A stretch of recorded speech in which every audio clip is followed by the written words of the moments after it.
Stay at home. Jangan keluar. Om Swastiastu, para audien, ya, para peserta, para penyuluh agama Hindu non PNS se-Kabupaten Tabanan, dimanapun Anda berada. Terima kasih masih setia di acara ini dan mudah-mudahan bisa menerima kehadiran saya. Ada beberapa hal yang saya ingin sampaikan sebelumnya, sebelum saya masuk kepada materi acara.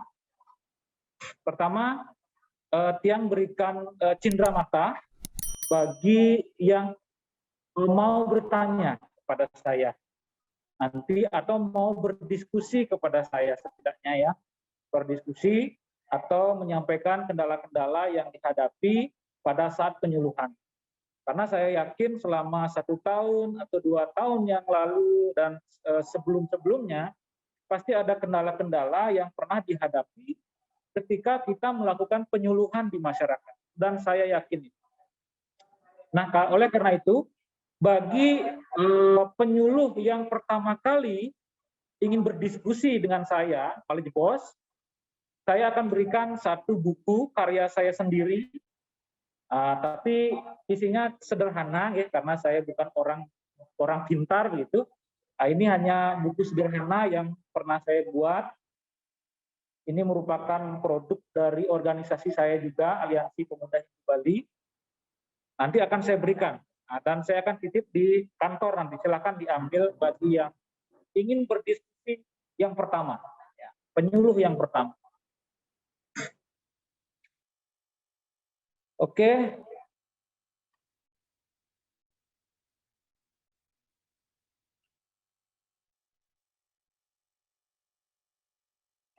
Sepintas saya buat semacam kerangka berpikir ya di dalam materi saya yang saya beri judul Grand Design Penyuluh Agama Hindu. Dan fungsinya ini sebenarnya untuk global ya, untuk global sebenarnya berdasarkan pengamatan, pandangan saya pribadi dan juga beberapa teman-teman di organisasi saya di Aliansi Pemuda Hindu Bali, Kabupaten Tabanan dan juga provinsi, dan juga beberapa informasi dari beberapa tokoh yang pernah saya kunjungi dengan teman-teman di APHB Tabanan mengenai penyuluh agama Hindu, atau barangkali mengenai progres, kemudian pelaksanaan, kemudian output daripada penyuluhan agama Hindu di Provinsi Bali pada umumnya. Dan hal ini juga pernah saya diskusikan dengan Kak Kanwil ya, Kemenag Provinsi Bali secara langsung dengan Ibu Kepala mengenai grand design ini. Yang pertama nanti akan saya bahas mengenai manajemen. Nah, manajemen kita berangkat dari manajemen.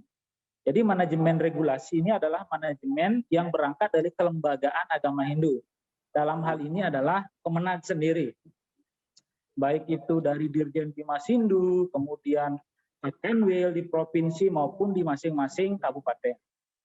Kemudian dari manajemen regulasi ini nanti kita akan masuk ke manajemen organisasi penyuluh agama Hindu. Seirama dengan itu kita juga membahas tentang manajemen sumber daya manusia penyuluh agama Hindu. Jadi kita kolaborasi antara dua ini, manajemen organisasi dan manajemen sumber daya manusia. Nah, dari kedua aspek ini baru nanti kita akan membicarakan masalah marketingnya. Jadi pada dasarnya penyuluh agama Hindu atau proses penyuluhan itu berkaitan dengan bagaimana kita bisa memasarkan produk dan jasa yang kita miliki. Jadi pada dasarnya komponen yang ada di dalam organisasi maupun manajemen sumber daya manusia itu memiliki produk dan jasa. Ya, makanya nanti bagaimana sih produk dan jasa itu dan bagaimana model marketnya memasarkannya ke dalam masyarakat atau umat Hindu pada umumnya di lapangan pada saat melakukan penyuluhan. Kemudian Dalam proses market juga kita akan tidak lepas dari bentuknya, yaitu melalui online maupun offline. Nah, terakhir baru ada outputnya. Nah, ini PowerPoint-nya agak sederhana ya. Tidak bisa disaingkan dengan Pak Prof tadi ya. Ini sangat sederhana karena kompleksitas dari materi yang saya akan sampaikan kepada saudara-saudara. Yang pertama, kita akan masuk ke manajemen organisasi. Nah, di dalam manajemen organisasi yang berkaitan dengan kelembagaan, ya, penyuluh agama Hindu atau lembaganya ini paling tidak harus bisa bersinergi dengan lembaga-lembaga Dharma Duta lainnya yang ada di seluruh Indonesia pada umumnya, dan kalau di Bali ini secara khusus yang ada di Provinsi Bali. Misalnya kalau secara global berdasarkan hasil mahasabah yang pernah dilakukan oleh PHDI, yaitu mahasabah yang ke-10 itu dilakukan di Denpasar dulu ya. PHDI itu sebenarnya sudah punya green design mengenai lembaga Dharma Duta. Ya, hanya saja sampai sekarang green design atau green design penyuluh agama Hindu atau Dharma Duta ini tidak terdengar lagi suaranya. Jadi saya berharap ke depan lembaga baik Kemenag maupun di tingkat provinsi maupun daerah itu bisa berkoordinasi mengenai regulasi, acuan-acuan yang bisa dijadikan landasan untuk melakukan penyuluhan bagi sumber daya manusia penyuluh agama. Ini harus bisa berkolaborasi dan bersinergi. Nah, kemudian kita juga bisa bekerja sama dengan ormas-ormas. Nah, salah satunya dengan ormas yang saya pimpin misalnya di Kabupaten Tabanan, yaitu Aliansi Pemuda Hindu Bali Kabupaten Tabanan, itu bisa kita bersinergi. Nah, di bidang apa? Sangat banyak sekali. Ya, sangat banyak. Nah, karena pada dasarnya penyuluh agama Hindu dan juga visi-visi ormas yang ada, terutama ormas-ormas Hindu, itu saya yakin memiliki kesamaan. Ya. Artinya program-program mereka pasti cenderung tentang keumatan. Kemudian yang tidak kalah penting adalah koordinasi dengan perguruan tinggi Hindu. Jadi perguruan tinggi Hindu yang ada di Bali misalnya, itu ada jurusan-jurusan atau program-program studi yang mengarah kepada model penyuluhan, seperti misalnya Dharma Duta. Ya. Ada, misalnya di Stampu Puturan, di Singaraja, kemudian di IHDN yang sekarang berubah menjadi UHN ya, itu bisa kita saling bersinergi mengenai modelnya, model penyuluhan.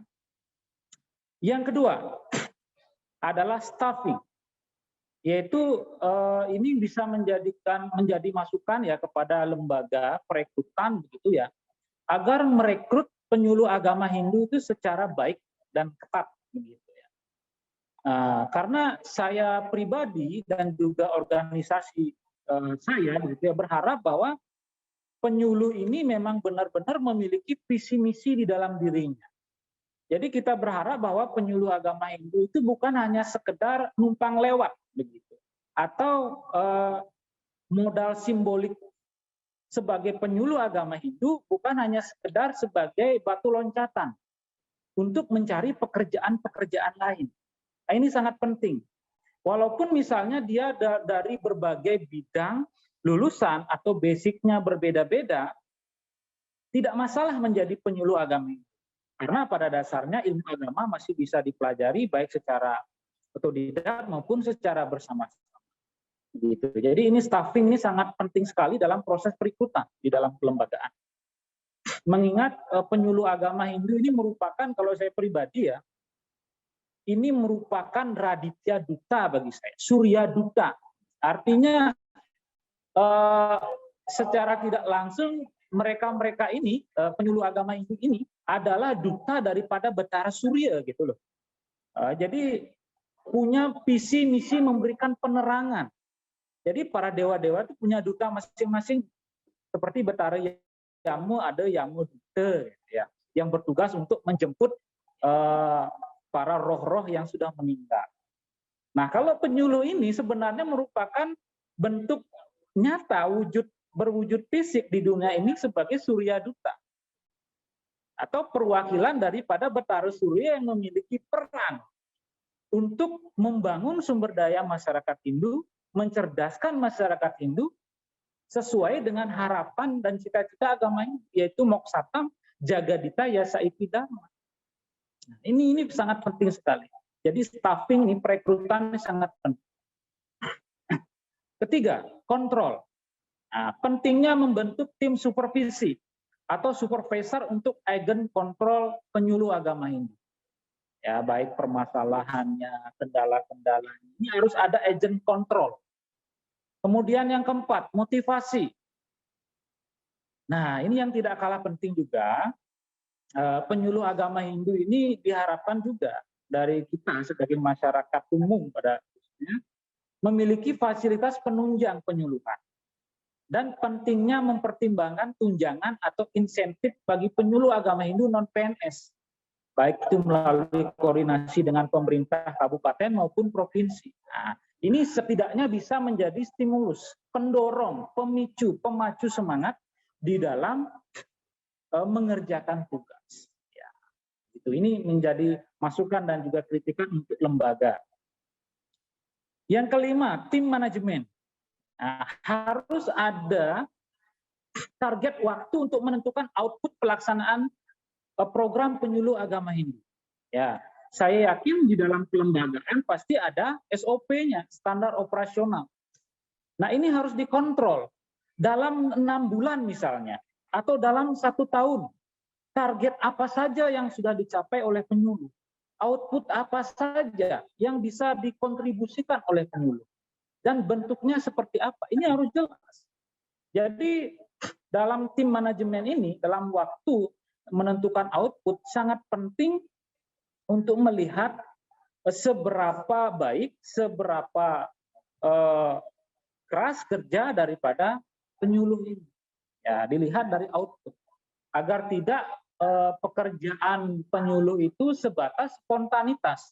Jadi apa yang diinginkan pada penyuluh itu yang dikerjakan. Harus ada role modelnya. Ya, harus ada tolak ukurnya. Itu harus dilaksanakan. SOP harus dilaksanakan. Kemudian yang keenam, evaluasi. Evaluasi kinerja penyuluh agama Hindu dan pengembangan program penyuluh agama Hindu setiap waktu yang ditentukan oleh manajemen organisasi atau supervisor boleh. Nah, jadi ada evaluasi, misalnya di akhir tahun atau setiap 1 semester sekali ada evaluasi, baik secara personal penyuluh maupun secara tim, baik tim kecamatan maupun tim kabupaten.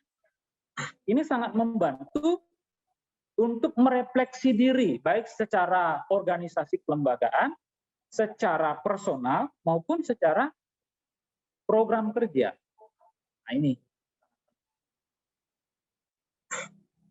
Nah, setelah manajemen organisasi, sekarang kita masuk kepada manajemen sumber daya manusia penyuluh agama Hindu. SDMPA non-PNS dirasakan perlu untuk diberikan pendidikan dan pelatihan di bidang 1. Family Development Session. Ini sangat penting sekali. Jadi Family Development Session ini adalah ilmu yang nantinya diberikan penyuluh kepada umat Hindu sebagai landasan pengembangan diri yang terstruktur, sistematis dalam berbagai aspek kehidupan yang mengacu pada nilai-nilai ajaran Weda. Sasarannya bisa rumah tangga ataupun kelompok belajar secara berkelanjutan. Ya, bisa rumah tangga ataupun kelompok belajar secara berkelanjutan. Dan tentu hal ini harus dinaungi atau dilandasi dengan regulasi. Ya. Ini sangat penting, family development session ini. Kemudian literasi. Nah, seperti di pembahasan sebelumnya, di sesi pada tanggal 18 kemarin, ada beberapa kelemahan yang saya lihat. Seperti misalnya, kita harus akui bersama bahwa kita masih lemah dalam kegiatan literasi. Ya. Seperti menulis, baik itu menulis di media sosial, di website, dalam bentuk buku, dan lain sebagainya. Kita masih lemah. Ya. Padahal dalam catatan UNESCO, orang Indonesia ini paling terbanyak di dalam melakukan komentar-komentar atau penanggapan-penanggapan status-status quo.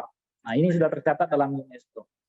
Nah, tetapi kalau menulis hal-hal yang sifatnya positif, membangun, ini masih lemah di Indonesia.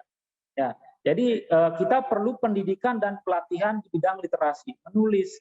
Kemudian digital editing, ya seperti misalnya dalam melakukan Dharmawacana menggunakan digital, misalnya seperti di Facebook, di YouTube. Sering terlihat bahwa kita tampak tidak profesional di bidang editing. Ada kameranya goyang-goyang, kemudian ada yang intonasinya tidak begitu baik, mungkin karena ada orang tuanya sedang tidur, jadi pada saat membuat konten atau membuat video Dharmawacana dia bisik-bisik. Nah, mungkin orang tuanya ada yang sakit atau anaknya sedang tidur, jadi peluang untuk buat Dharmawacana untuk anaknya tidur gitu.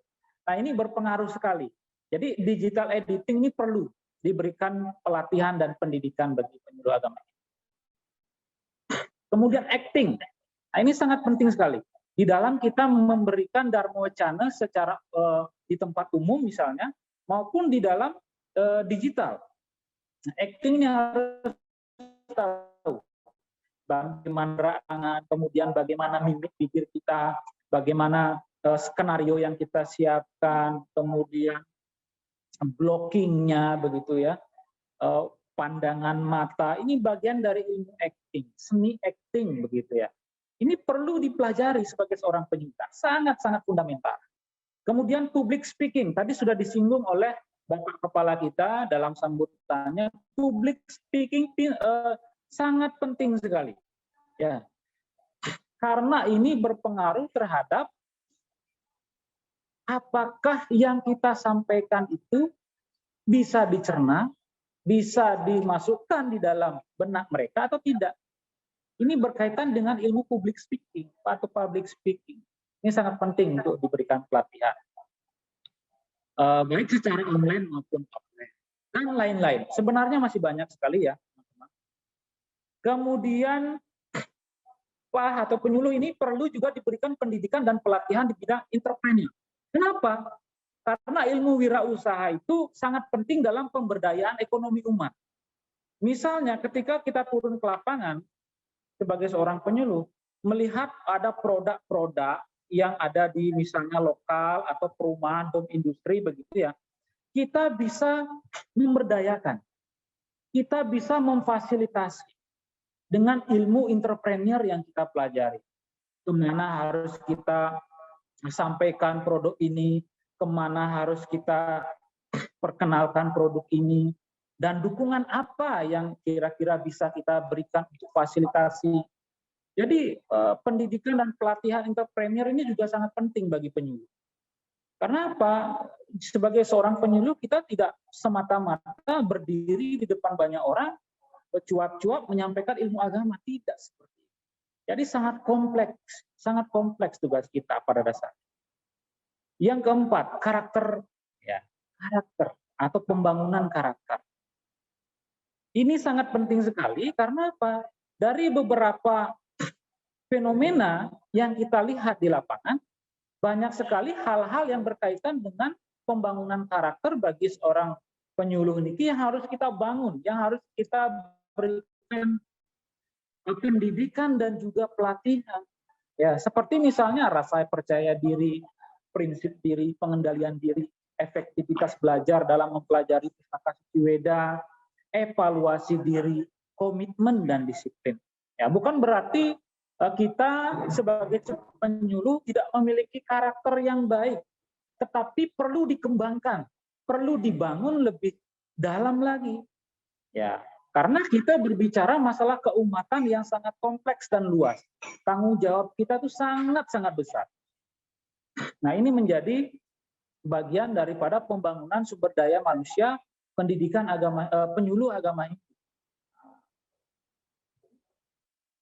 Nah, kemudian setelah melakukan manajemen organisasi dan setelah melakukan manajemen sumber daya manusia, barulah kita bisa membuat produk dan juga bisa membuat jasa yang bisa kita jual kepada masyarakat, yang bisa kita tunjukkan ya kepada umat Hindu di lapangan di wilayah masing-masing.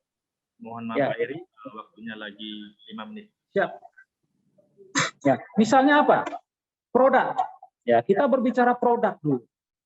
Nah, pertanyaan saya, apakah di dalam regulasi kita memiliki produk enggak yang bisa kita jual kepada umat? Produk ini memang sudah terorganisir, yang sudah ditentukan, yang sudah dikemas dengan baik. Makanya kita perlu produk. Produk apa yang bisa kita jual, yang bisa kita sampaikan? Mengingat di dalam organisasi ini sebenarnya kita tidak bisa lepas dari bisnis proses, teman-teman. Ini ilmu manajemen. Kita tidak bisa lepas dari bisnis proses. Kita ada bisnis proses di sini. Ada proses secara filosofi, ada proses teman-teman sebagai penyuluh menjual produk.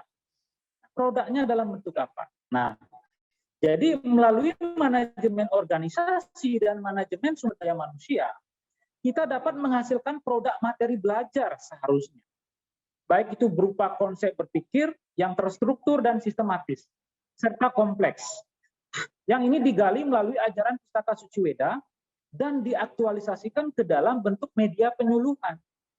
Ya, yang secara sederhana lah. Misalnya dalam bentuk gambar, buku, modul, toolkit, ya, ataupun video. Kita harus punya produk yang jelas.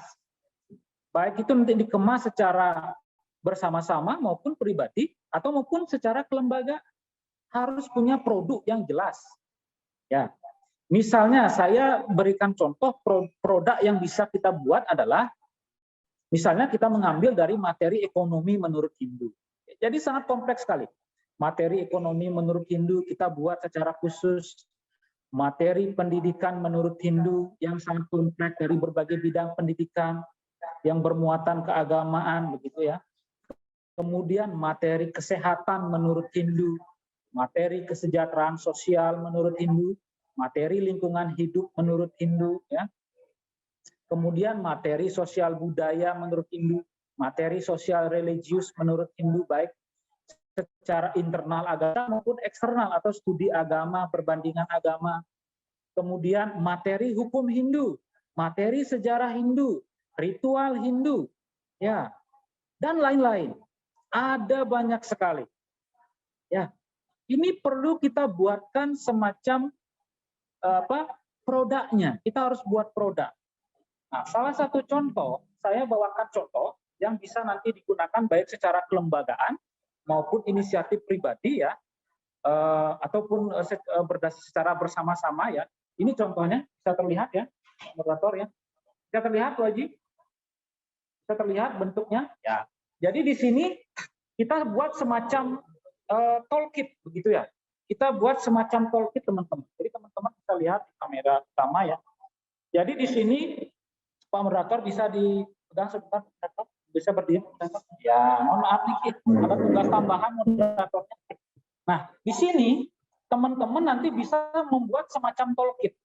Dan ini sangat mempermudah kita sebagai sumber daya menentukan kerangka berpikir, tidak meluas dan tidak kemana-mana. Misalnya tentang pengasuhan dan pendidikan anak. Nanti teman-teman bisa bekerja sama dengan kelembagaan atau kelembagaan sendiri yang bisa merekomendasikan dalam program kerja tahunan, ya, membuat semacam toolkit seperti ini. Tips menjadi orang tua hebat menurut Hindu. Nah, ini penting untuk pembangunan karakter dan sumber daya manusia. Mengingat hal yang membahagiakan sebagai orang tua. Nah, sebagai orang tua, hal-hal apa yang membuat kita bahagia ketika memiliki anak? Karena banyak terjadi kasus-kasus pembunuhan anak, pemukulan anak. Karena apa? Itu landasannya mereka berpikir negatif terhadap dirinya. Kemudian, orang tua harus sejalan antara perbuatan dan perkataan. Ini berkaitan dengan Trikaya Parisuddha, tetapi diaktualisasikan dengan cara yang mudah. Bisa mudah dipahami dan mudah dimengerti. Kemudian selalu berusaha melihat hal positif yang ada di dalam diri orang tua sendiri. Kemudian bersikap dan bertutur kata penuh kasih sayang tanpa kekerasan. Nah, ini hanya contoh. Jadi teman-teman nanti bisa mengaktualisasikan dengan model yang sudah disepakati atau ada SOP-nya atau ada regulasinya. Ya. Nah, ini sangat penting sekali teman-teman. Karena apa? Orang tua atau masyarakat ini adalah kebanyakan masyarakat awam yang membutuhkan sentuhan yang sesederhana mungkin. Ya, yang membutuhkan sesederhana mungkin. Ini di bagian misalnya pendidikan keluarga. Tetapi untuk materi-materi lainnya, teman-teman bisa membuat secara lebih baik lagi berdasarkan nilai-nilai. Mohon maaf Pak Giri, waktunya sudah habis. Bisa minta waktu lagi sedikit saja, ya. Biar selesai, biar purna. Nah, ini kan kemudian tadi produk. Nah, kita harus punya produk yang real seperti tadi. Nah, dalam bentuk toolkit, buku dan lain sebagainya. Kemudian yang kedua, kita juga harus bisa memberikan jasa. Kita juga harus punya jasa. Nah, melalui manajemen organisasi dan manajemen sumber daya manusia, kita bisa menghasilkan jasa. Ya, seperti pelatihan dan pendidikan tadi ya. Satu misalnya, kita punya jasa fasilitasi, publikasi, dan pemberdayaan misalnya anak-anak Hindu yang berbakat, berprestasi dalam berbagai bidang, terutama bidang keagamaan. Karena yang saya rasakan teman-teman ya, saya beberapa kali ikut kontes Dharma Wacana. Ya, dari semenjak SMA sampai sekarang, saya berkali-kali ikut kontes Dharma Wacana. Ya. Nah, dari beberapa kali kecenderungan saya dapat prestasi, dapat juara. Tetapi sayangnya, orang-orang seperti saya itu tidak diberdayakan. Ya, tidak diberdayakan. Setelah lomba ya sudah dibuang begitu saja. Nah, tidak ada pemberdayaan, tidak ada fasilitasi agar orang-orang seperti ini, anak-anak berprestasi, dibuatkan semacam wadah, dijadikan calon-calon Dharma Duta di masa yang akan datang.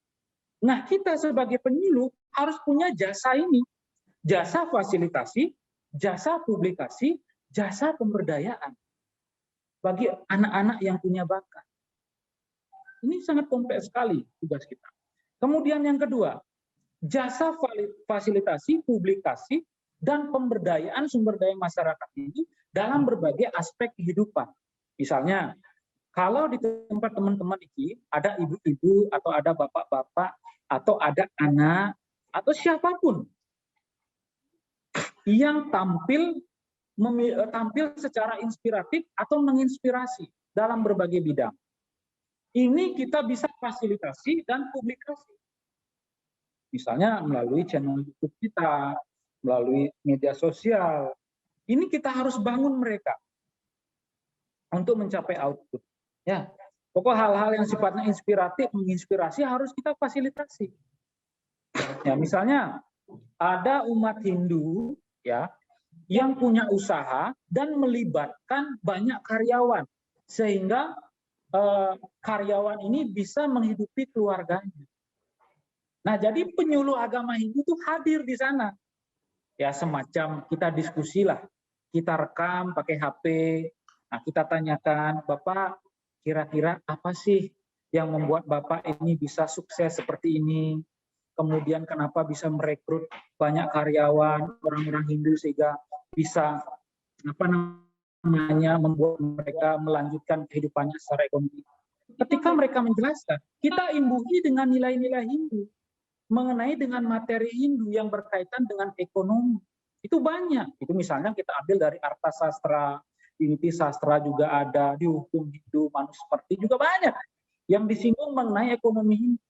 Ya, kita bisa memasukkan butir-butirnya di sana agar koneksi antara ilmu agama dan juga apa yang sudah dilakukan oleh Bapak ini sebagai pengusaha sukses ini bisa nyambung. Dan ini bisa dengan mudah diterima oleh masyarakat. Tuh, ya. Kemudian misalnya juga ada jasa edukasi bagi semua sumber daya masyarakat itu, terutama di wilayah kerja masing-masing. Ya. Jasa edukasi sudah pasti. Ya. Nah, marketingnya kita bisa lakukan melalui online maupun offline. Ya, ini seperti contoh. Pemasaran produk dan jasa dapat memanfaatkan media online dalam berbagai bentuk publikasi. Misalnya seperti podcast, film, dan lain-lain di media sosial. Nah, misalnya selama ini saya melihat teman-teman di lapangan itu cenderung membuat dharma wacana sendiri. Ya, cenderung membuat dharma wacana sendiri. Dan saya belum pernah, kalau sudah mohon dikoreksi ya, saya belum pernah melihat teman-teman itu melibatkan orang di sekitar wilayah penyuluhan teman-teman. Misalnya pemangkunya, misalnya anak berprestasi kita ajak terlibat dalam video dharma wacana itu semacam tanya jawab dan lain sebagainya. Ini belum pernah saya lihat begitu. Nah, kemudian kita bisa membuat podcast juga, kita undang sumber daya manusia yang ada di sana. Ya. Oke, baik. Nanti kita sambung pada saat diskusi ini. Oke. Sangat luar biasa sekali materi yang diberikan Pak Heri. Dengan waktu 15 menit kita kerasa berada di sebuah kampus. Dalam acara ini kita diajari mengenai manajemen regulasi. Nah, di sana ada manajemen organisasi dan manajemen sumber daya manusia. Setelah itu melahirkan marketing yang berkaitan dengan produk dan jasa secara online, entah itu secara online maupun offline, sehingga ada output dan hasil dari semua itu. Nah, jika ada yang kurang paham dari semua materi ini atau perlu ditanyakan, saya berikan waktu untuk 3 orang penanya, dan ini bisa lewat chat di Zoom atau lewat narasumber langsung dengan menghidupkan mic-nya. Waktu dan tempat saya persilakan.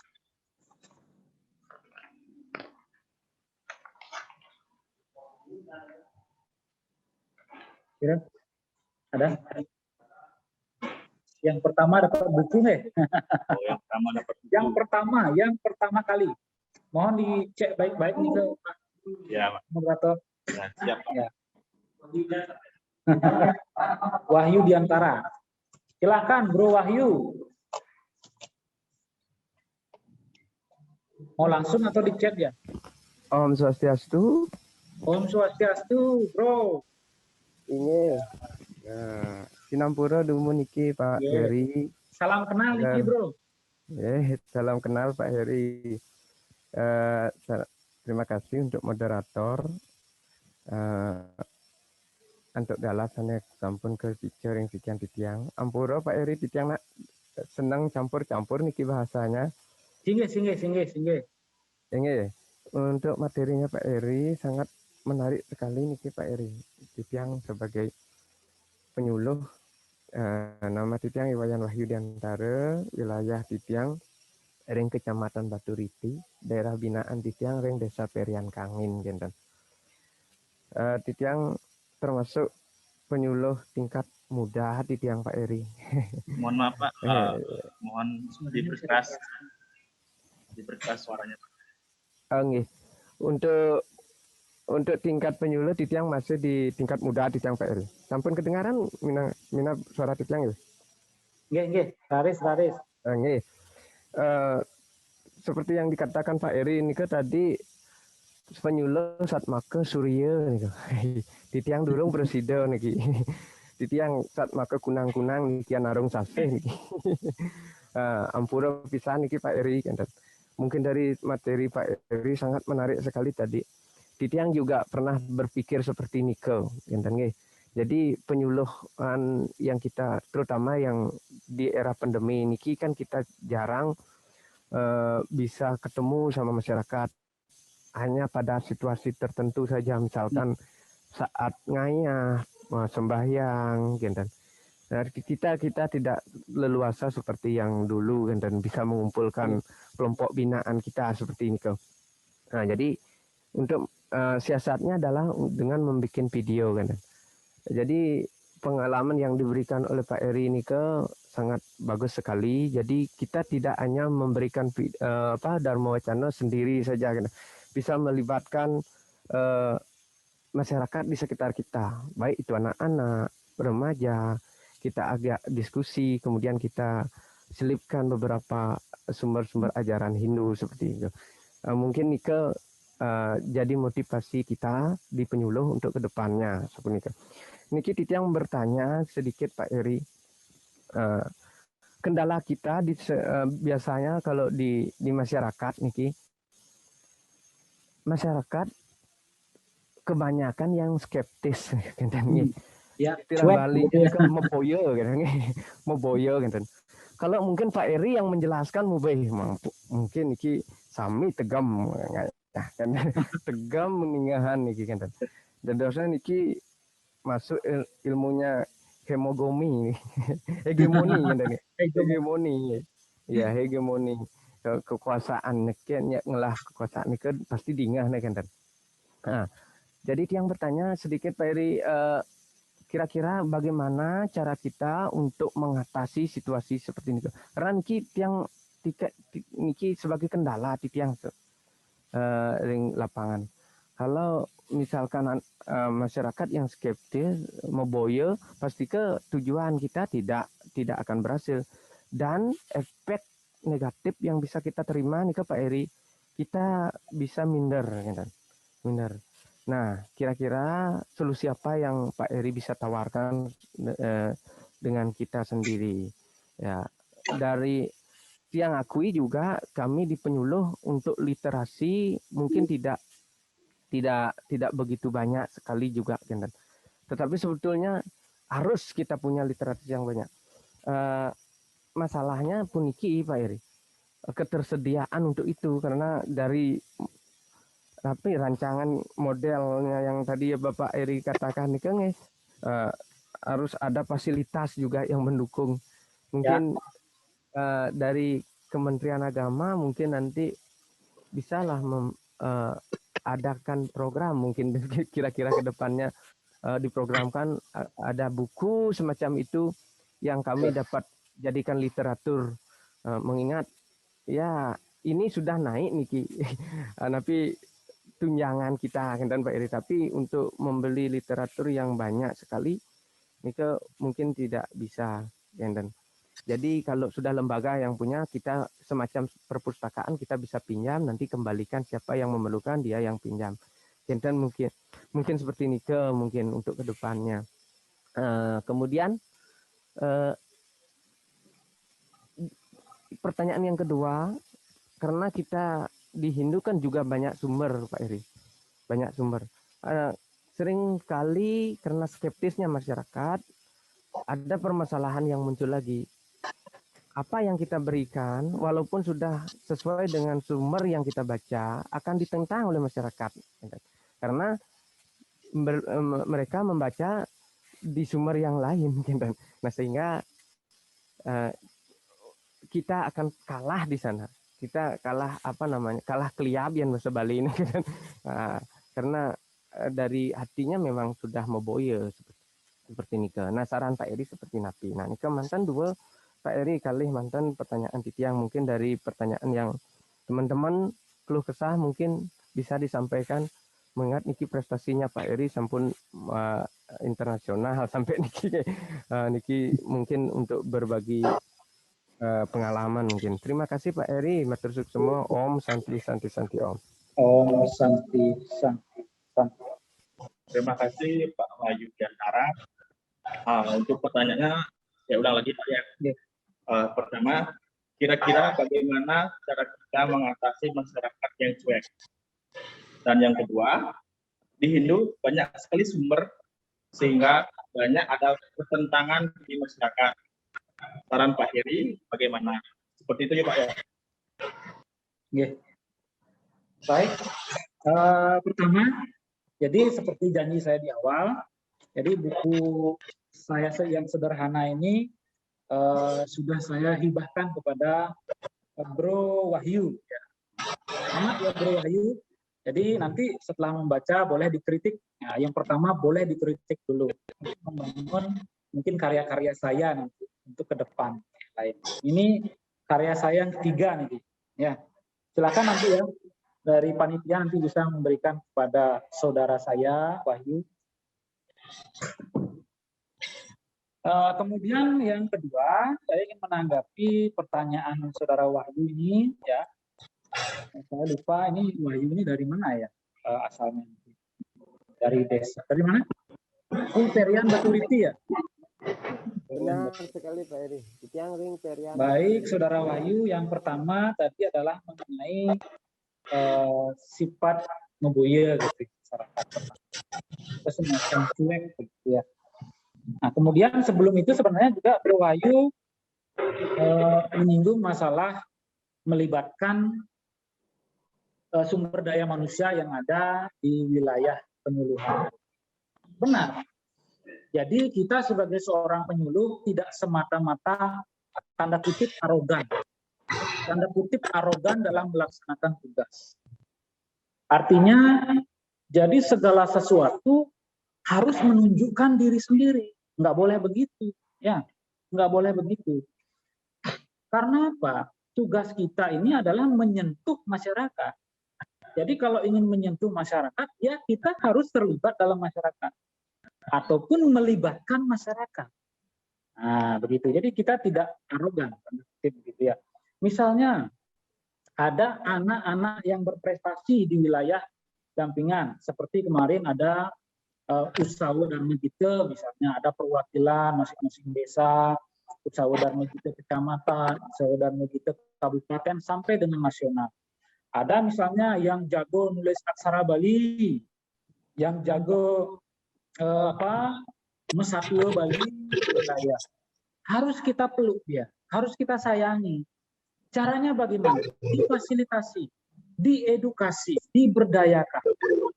Nah, kemudian kalau kita sudah fasilitasi, kita sudah berdayakan, inilah yang kita jadikan output pekerjaan kita. Ya, ini yang kita jadikan hasil dari pekerjaan kita.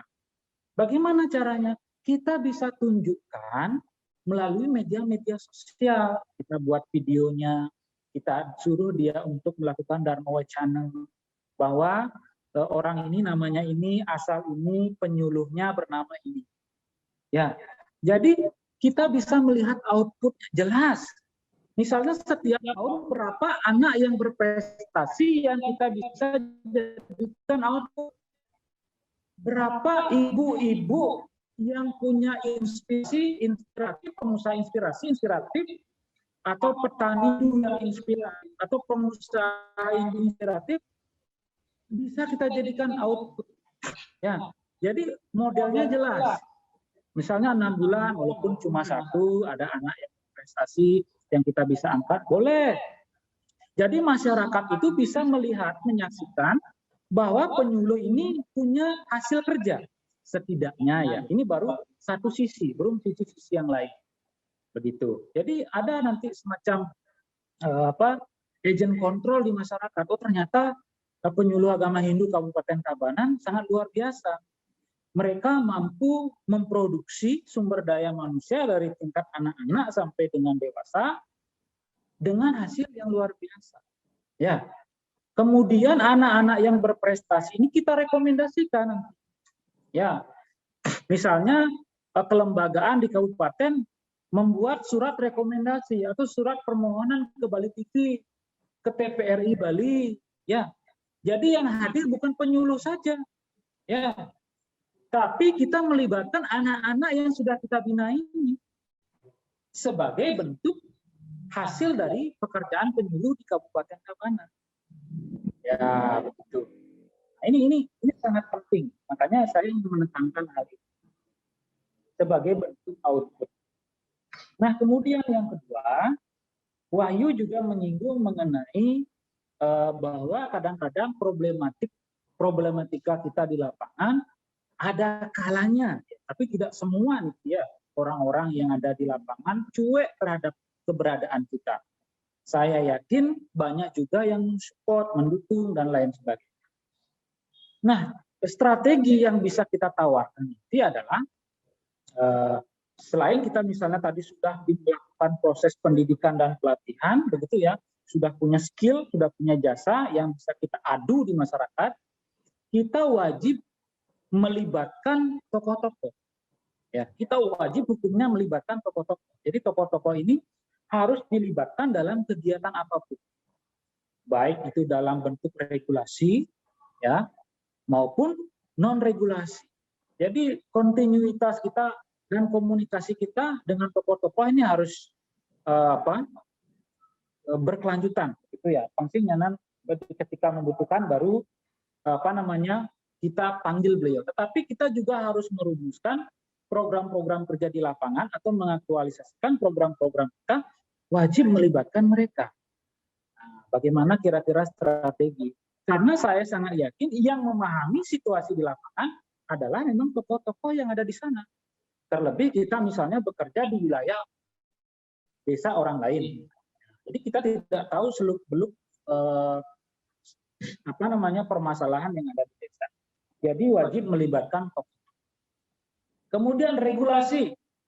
Jadi saya barangkali bisa merekomendasikan bahwa dari kelembagaan baik di provinsi, baik dari Dirjen maupun di kabupaten membuat semacam regulasi untuk penyuluh ini bisa berkomunikasi secara berkelanjutan dengan masyarakat, baik secara home visit, kelompok belajar maupun di pura-pura. Terlebih misalnya yang lebih saya tekankan adalah home visit. Ya, di masa pandemi sekarang ini kalau misalnya mendatangkan kelompok belajar yang cukup banyak, rasanya agak terkendala. Tetapi home visit ini lebih baik. Ya, karena kita datang berdasarkan rekomendasi tokoh, atas restu tokoh, kemudian ada regulasinya dari Kemenag, ya, kantor Kemenag. Kita jadi punya surat-surat jalan gitu ya. Kita bisa lebih mudah untuk masuk ke rumah-rumah. Jadi tidak perlu teman-teman berpikir saya harus mengajak banyak orang. Ya, jadi itu terlalu terlalu jauh rasanya, terlebih di masa pandemi.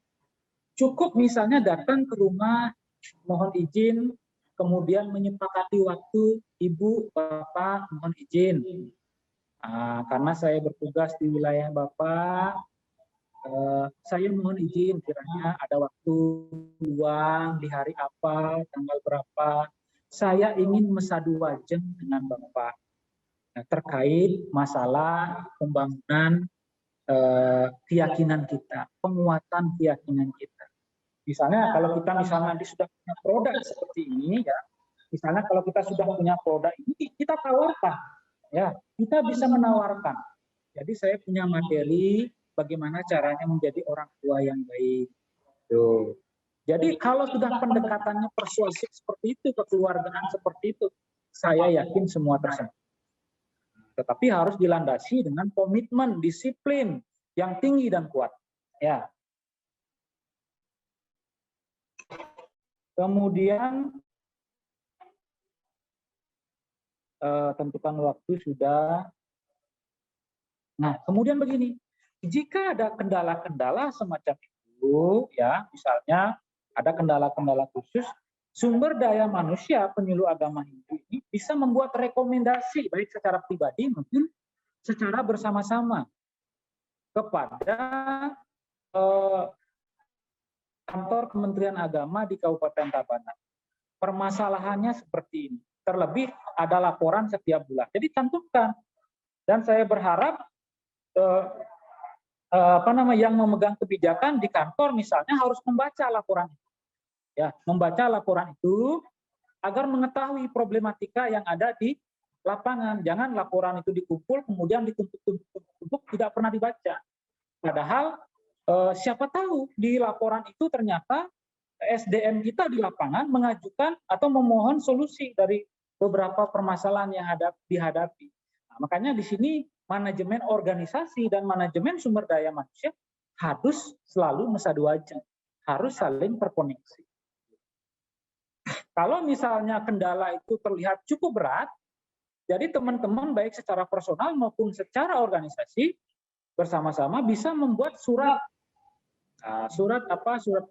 kendala, begitu surat rekomendasi bahwa mohon difasilitasi solusi mengenai permasalahan yang saya hadapi. Satu, masalah seperti ini, masalah seperti ini, masalah seperti ini. Nah, dan ini bisa dilakukan secara face to face begitu dengan Bapak Kepala, baik itu yang membidangi di bidang penyuluh agama Hindu, biar lebih cepat penanganan. Ya, jangan didiamkan, jangan dipendam. Kalau ada masalah dibiarkan begitu saja. Mohon maaf Pak Heri, agar jawabannya dipercepat. Oke, terus ini masih lagi satu sebenarnya, ya. Pak Dek. Ya. Mohon maaf Pak Dek, saya perjalanan. Ya, lanjut Pak Heri. Saya menghargai yang bertanya. Ya. Kemudian kadang-kadang kalah dari A, gitu ya. Kita punya sumber rujukan A, sedangkan masyarakat itu punya sumber rujukan B. Terlebih ada reste di wilayah masing-masing. Ya, jadi kita sebagai penyuluh pada dasarnya kan tidak mencabut akar lokal wisdom, lokal genius yang ada di masing-masing wilayah dampingan kita. Kita mesti juga memperkuat selama lokal wisdom, lokal genius itu ya sinkron dengan ajaran atau nilai-nilai kehidupan. Jangan terlalu ekstrim lah. Ya, jangan terlalu ekstrim. Jadi masyarakat kita di Bali ini sudah hidup ratusan tahun lamanya. Dan mereka bahagia barangkali dengan apa yang mereka pegang teguh. Nah, tiba-tiba kita datang sebagai penyuluh untuk merubah, mencabut akarnya. Tentu akan membuat miskomunikasi.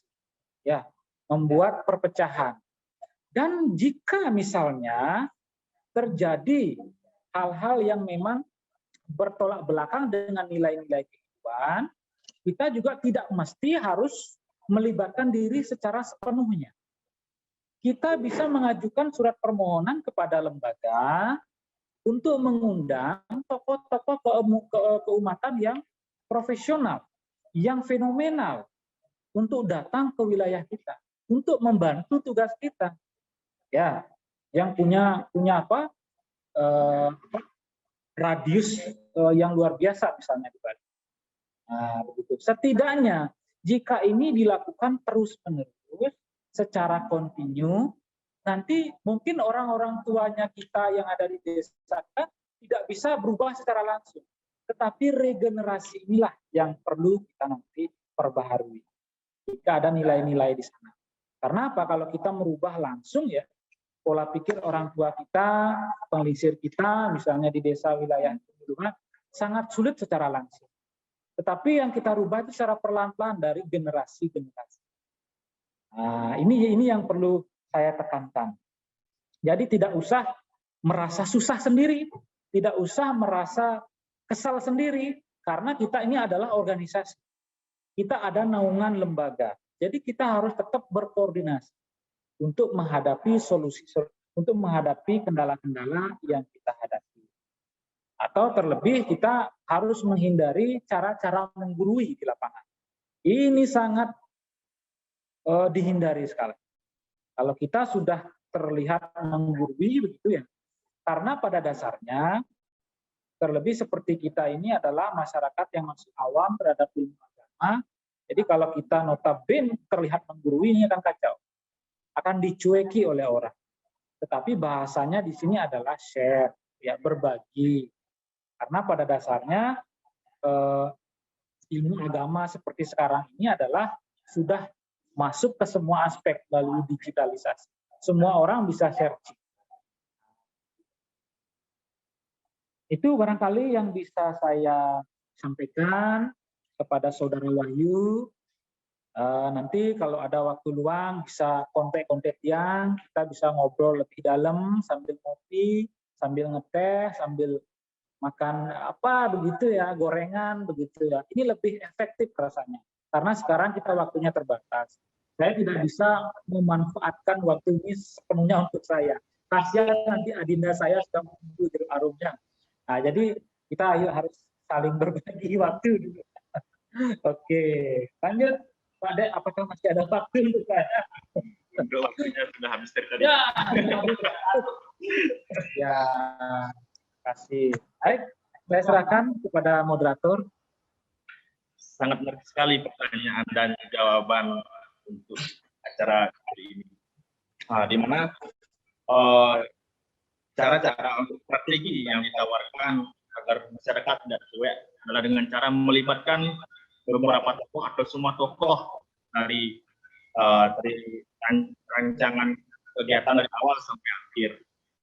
Dan itu juga dari para sumber-sumber itu kita harus menyesuaikan sumber-sumber di masyarakat jadi karena memang sumber-sumber dari masyarakat itu memang masyarakat dan turun temurun sudah mempercayai itu. Jadi kita akan menyesuaikan dan turunkan. Nah, untuk sisi pertanyaan ini saya cukupkan saja karena waktu dua pertanyaan yang tadi sangat menghabiskan waktu. Untuk mengakhiri materi kedua ini, apakah Pak Heri ada pesan-pesan yang ingin Pak Heri sampaikan untuk kita semua? Baik, terima kasih moderator. Pendek sekali kalimat. Para dewa-dewa itu semua punya duta. Dari Yama duta, ya, Indra duta, semua punya duta. Nah, teman-teman ini, penyuluh ini adalah Surya duta, adalah Rajitya duta. Jadi teman-teman harus mampu menghidupkan sinar Batara Surya dulu di dalam. Dengan komitmen yang kuat, dengan disiplin yang kuat, dengan proses belajar yang serius. Dan jangan Dharma atau Swadharma sebagai seorang penyuluh ini hanya dijadikan batu loncatan untuk mencari pekerjaan dengan penghasilan yang lebih baik. Jangan. Karena apa? Kita sedang berbuat dosa, dosa terhadap negara, dan dosa terhadap agama. Terima kasih.